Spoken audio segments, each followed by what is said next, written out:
up mga katakaw? So for today's vlog is, so pina-estimate nga po pala natin sa Kuya Boyt itong kwarto kung magkano nga po magagastos natin, gawa papaayos nga po natin siya.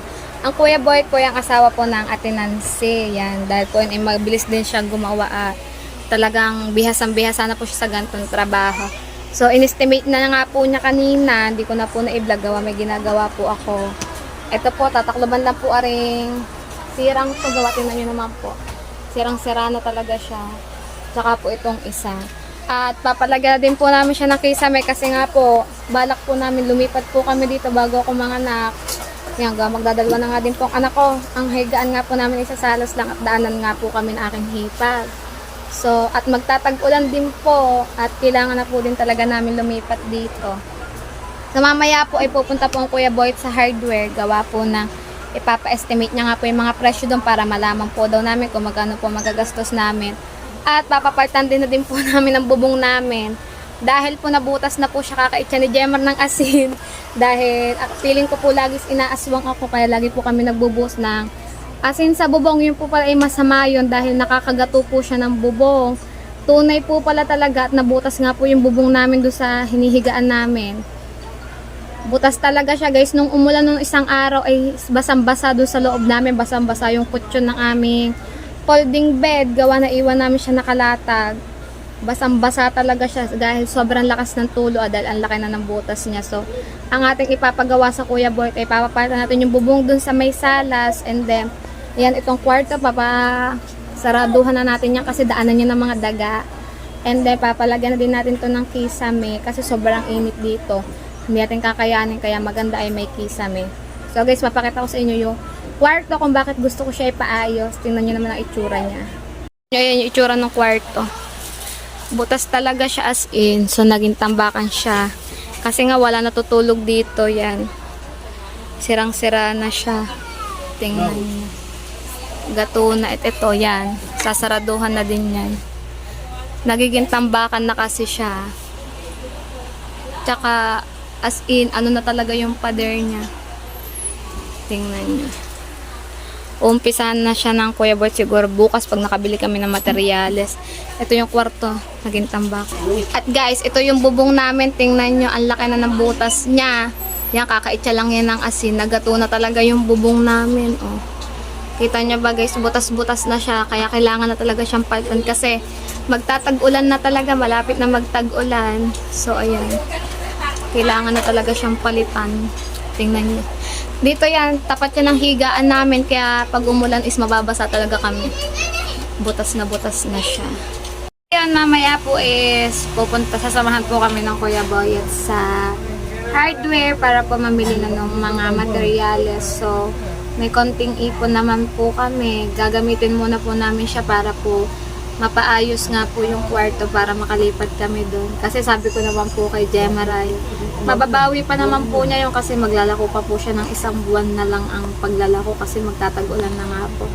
Sabi ko naman po sa kanya is baka mabawi pa din naman po namin yung magagastos po namin sa pagpapaayos po ng kwarto tsaka po doon sa pagpapalit ng bubong kasi kailangan na din naman po talagang palitan at magtatag-ulan. Kami din po may hirapan pag di po namin siya pinalitan. Kasi tutulo po ng tutulo dito sa loob. Baka awa naman po ang bata. Ito. Buti na nga lang po at nakaipon po tayo ng kaunting halaga sa mga binibigay po sa atin ng Sir Steve na pera ay nagtatabi po ako doon talaga ng pera sa bangko para po pag may kailangan po kami pagkagastusan ay may makukuha po kami. As in tinitipid po talaga namin siya. Hindi po kami yung kuha po ng kuha doon. Kasi nga po gusto ko po talaga ipaayos yung kwarto kasi nalaki na po si Jamie. Tapos madadagdagan pa nga po ng isa is sa salas pa din po kami natutulog. Daanan talaga siya guys. So guys, update ko na lang po kayo pag kami ay pupunta na po ng mga Kuya Boyt sa hardware para po mamili na ng ating mga materials para sa pagpapaayos sa ating kwarto. Yan, excited na po ako na mapaayos ang kwarto at yung binigay po sa akin na pera ng Sir Steve ay as in nagagamit ko po talaga siya. Yan, makikita naman po natin kung saan ko po dinadala yung pera na binibigay po sa akin ng Sir. Katulad po nito yung sa pagpapaayos po ng kwarto ay dahil po sa Sir Steve yung mga binibigay niya po sa akin. As in kitang-kita naman po talaga, nakabili po tayo ng ref, ng TV, ng kung ano-ano pong mga gamit na dati hindi natin mabili. Kaya Sir Steven, thank you so much for always sharing your blessing. I love you so much. Guys, update ko na lang po kayo pagka may pupunta na sa hardware. What's up? Good morning. So, ngayong umaga ay mamimili na nga pala tayo ng mga materyales na gagamitin dito sa paggagawa sa kwarto. So, hindi ko na po na-vlog kagabi. Nakuha ko na po yung savings ko sa bangko. Kinuha ko na po siya kasi ayun nga po ang gagamitin namin. Pampapaayos ng kwarto tsaka pagpalit po ng bobo. So yan, nilalabas na nga po nila Jemer yung mga gamit. Ito yung mga kalat po yan, sobrang dami. So nilalabas na po sila ni Jemer at ni Tawang. At ako po ay sasama po ako sa Kuya Boyet para po mamili po ng mga materyales. Kami po ng Kuya Boyet dahil si Jemer po ay kukuha po ng buhangin sa dagat at ilalabas nga po itong mga tambak po dito sa kwarto. Yan. Umpisahan na po ngayong araw ng Kuya Boyet gawa. Kagabi nga po ay dito po kami natulog ni Ineng dahil kala ko po ay uulan. Mababasa po kami sa labas gawa nga po na sobrang laki na ng butas ng aming bobong. So guys, update ko na lang kayo pag kami ay nandun na po ng Kuya Boyet sa hardware. Punta na nga po kami ng Kuya Boyet sa hardware. Kasama ko po ang katinansi at ang Kuya Boyet. So sa halaglakan mo lang ito kasi update ko na kayo guys pag kami nandun. Nandito tayo, yan ang Kuya Boyet po ang kukuha ng ating hollow block.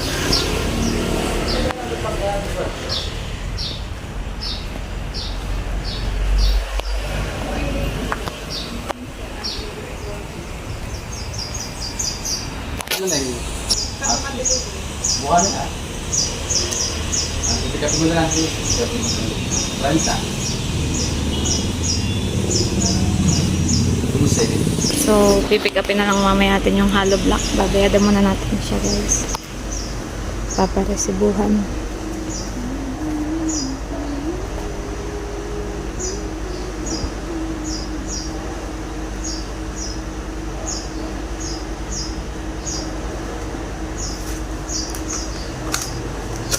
$3.30 lang. Oh!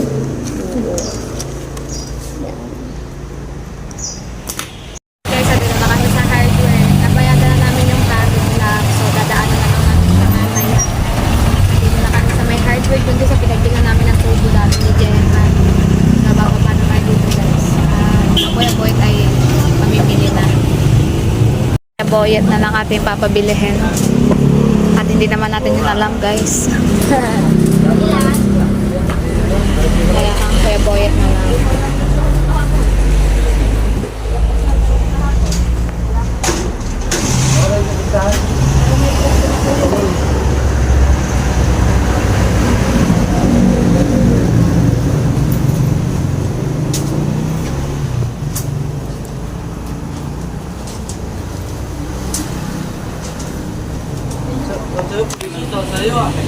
Ha? 600.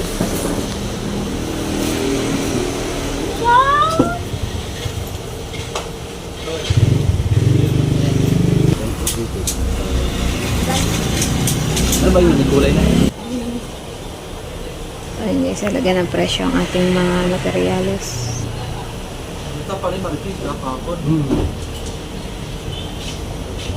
Pakito ba ito na ano? Content. Pangkahoy. Oo, pangkahoy. Ganda pa dyan sa lasingin mo po ya. Black Skulo. Black Skulo. Content. Diba? Dilipit. Dilipit sila.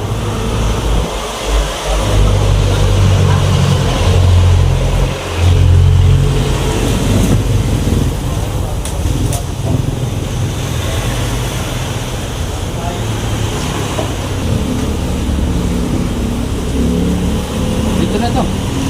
Kuhanin ko na to. Kasi may nanta may sapay at may usap tayo, may nanta pihay sapay tayo sa bukana dito guys. Nanta may pihay sapay. Ay, pikapin ko na lang to. Wala sa min. Kita wala sa min ko lang may. Wala ako number. So di ba ko mula ito. Sige, wag niyo ko number. Kasi ko lang na lang ako number. So yun ang oras.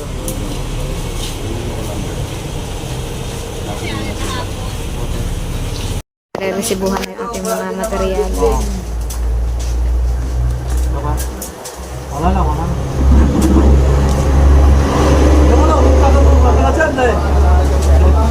puntok ko. Na yun. Ay, mama, pixit. Alam yung resibo ha? Resibo daw? Oo. Yung resibo. Wala pa rin. Okay. Oh, this ano?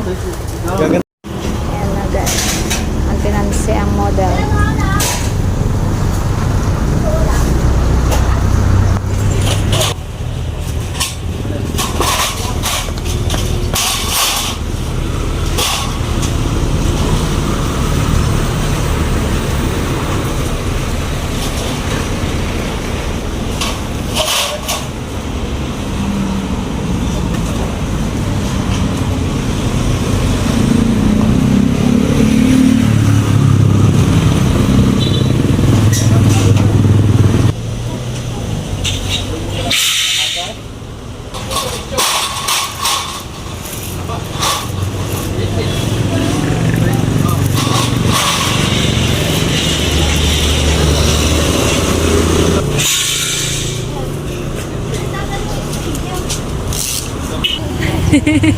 Siya na nagputol.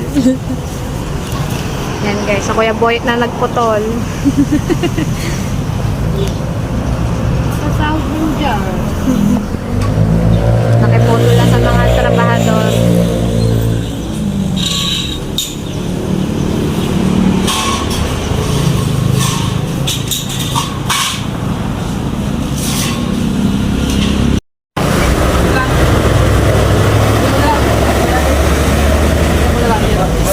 Pauwi na ako kami. Babalikan na lang po meron Kuya Boy yung mga yero, pati po yung mga nalot na kasi hindi ko kaya na isakay dito sa tricycle.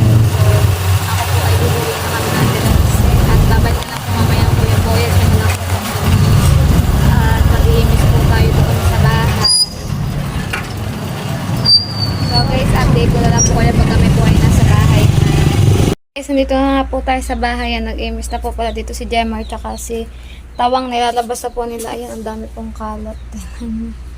So, ayan yung papagawa natin, guys. So, hinahakot lang po ni Jemar tsaka po ng Kuya Boyet yung mga materialis po na bilhin natin. Tapos, mag-umpisa na po sila. So, ako muna po pupunta sa Aplaya. Gawa po ni Ining ay titingnan ko muna. Update ko na lang kayo maya-maya, guys, pag kompleto na yung mga materialis. At pag nakuha na po lahat ng Kuya Boyet doon sa hardware kasi babalikan niya pa po yung doon. Ayan yung kwarto. Ito yung ating papagawa. Oh. Tsaka ito. Ayan. Daming kalat. Tanggal na nga yung mga basura. So, wawasan na natin siya. I-missing ko na. Daming kalat. So guys, update ko na lang kayo maya-maya at i-missing ko muna rin kwarto. Ayan. Papasasaraduhan ka na din. Daming kalat. Oh my God. Tingnan na natin ang transformation niya, guys. Siguro mga 3 days, ganun. Naayos din natin tong kwartong to.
guys, naimis ko na yung kwarto. Nawasan ko na siya at naano ko na yung mga kalat at nakuha na din po ni na Jemar at ng Kuya Boyd lahat ng materyales. So, nasa labas na po lahat ng materyales. Ang init guys, hindi ko na kinakaya maglinis dito sa bahay at sobrang init, nalulula na ako. Kaya sabi ko kay Jemar ay siya na lang magtuloy mamaya ng paglilinis gawa na. Sobrang init na nga po at ako ay nalulula na, hindi ko na po kaya ang init. So, guys, update ko na lang po kayo pag uumpisahan na po ang ating kwarto. Ayan, pinakita ko lang po sa inyo ang pagbili po natin mga materyales at ang paglalabas nga po ng mga tambak na basura dito sa kwarto kasi naging tambakan na talaga siya kasi wala po natutulog doon at simula po nung lumipat ang mga nanay sa Aplaya ay sa salas talaga kami natutulog. Thanks God, ayan, napapaisa namin siya at makakalipat na kami doon bago ako makaanak. O, diba? Bongga. At syempre, mapapalitan na din ang ating bubong dahil butas na siya. Natatakot ako kasi nag-uulan na ay nababasa kami dito sa salas. Tingnan nyo ang bubong natin, guys. Ayun, oh. Ang laki na ng butas niya. Ang laki ng butas. So, nung umulan nga kagahapon, isbaha dito sa loob namin. Buti na lang ay naipasok ko yung mga kutsyon at ang mga unan at hindi siya nabasa. So, ang binili pala nating yero ay 5 peraso. Sakto siya dito sa salas, guys. Sakto siya dyan. Papalitan na namin siyang lahat. And then, yung sa kwarto naman ay okay pa naman yung mga yero, kaya hindi na ako bumili. So, ang ilalagay na nga lamang ay yung kisame at ayusin yung ating kwarto. So, ayun nga po. Update ko na lang po kayo pag umpisahan na natin ang ating kwarto, guys. Iba-vlog ko naman po siya. Kaya makikita nyo po ang paggagawa po ng Kuya Boyd. Pero alam ko po saglit lang to sa Kuya Boyd. Dahil ang Kuya Boyd po ay mabilis gumawa at kabisado na po niya talaga dahil ayan po ang trabaho niya. So siguro mga 2 to 3 days lang ay tapos na agad ang ating kwarto. At tayo ay makakalipat na nga agad doon. Excited na ako mapalitan ng bubong namin. Nabutas-butas. At syempre, excited din ako na magawa ang kwarto na makalipat na po kami doon. So, medyo malaki-laki na po ang nagagastos namin, pero okay lang naman po yun. So, kinuha ko nga po pala yung savings ko sa bangko. Yan. Kinuha ko na siya dahil ayun po ang ginamit ko pagpapagawa ng kwarto. So, natutuwa naman po ako kasi po yung perang inipon ko na galing sa Sir Steve ay may napupuntahan naman po talaga. Kitang-kita po natin na napupuntahan no pera na naipon ko. Kagaya nga po niya, mapapagawa ko po yung kwarto, makakalipat po kami doon. So, I'm so happy kahit po wala na akong ipon. Kahit po wala na tayong ipon, ay masaya pa din tayo kasi po ay may napaayos na naman po tayo sa pera natin. Happy na tayo doon. So, Sir Steven, thank you so much for always sharing your blessing to me. I love you so much. So guys, dito ko na nga din po pala tatapusin ang aking vlog for today. So, abangan nyo na lamang po sa aking mga susunod na vlog ang pagpaparenovate ng ating kwarto. Yan, a-update ko po kayo araw-araw sa paggagawa ng ating kwarto. So, maraming salamat po sa lahat po na nakaabot sa vlog na ito. Yan, ng mga tinapos po. Maraming salamat po sa lahat po na sumusuporta sa atin. Guys, magkita-kita na lang. Dami. So, guys, magkita-kita na lang po tayo sa akin next vlog. Bye-bye po sa inyo lahat. Love you all. Sir Steven, I love you so much and I miss you. Always take care. Bye, guys. I love you.